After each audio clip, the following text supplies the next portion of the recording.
Vaovao hafa tanteraka kosa ary hanomana fampihofanana ho an'ireo mpitantana orinasa ny CURE Madagascar ny faraika ambin'ny folo hatramin'ny fahatelo ambin'ny folo ny volana eo avy izao manana ny mampiavaka azy ity andiany ity araka izao fanazavana ny tompona ndraikitra izao.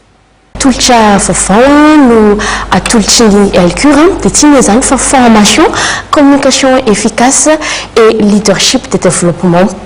Ity formation ity dia natokana ho an'ireo mpitantana pitarika orinasa na vaventy na madinika izay te hampivelatra kokoa ny activité na te lancer ny activité.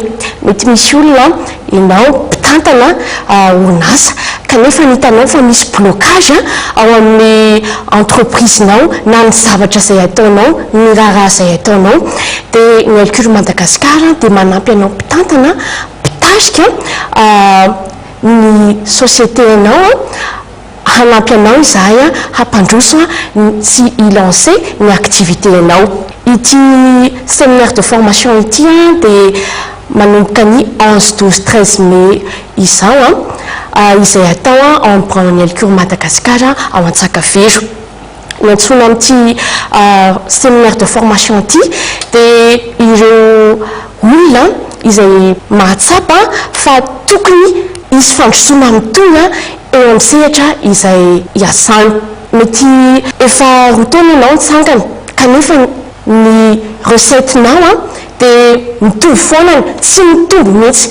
Raha nahazo 2 millions d'ariary par mois ianao teo aloha kanefa roa taona, telo taona dia mbola tsy mivoatra mihitsy izany nefa tokony hitombo ny taux de développement anao.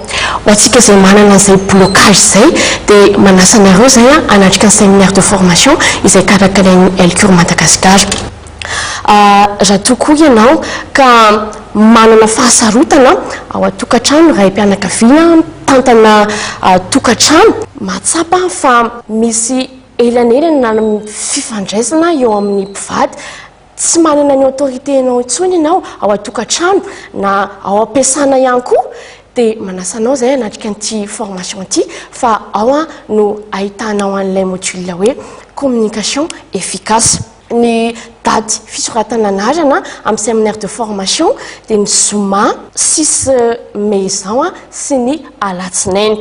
Misokatra tontolo ny andro ny birao CURE Madagascar.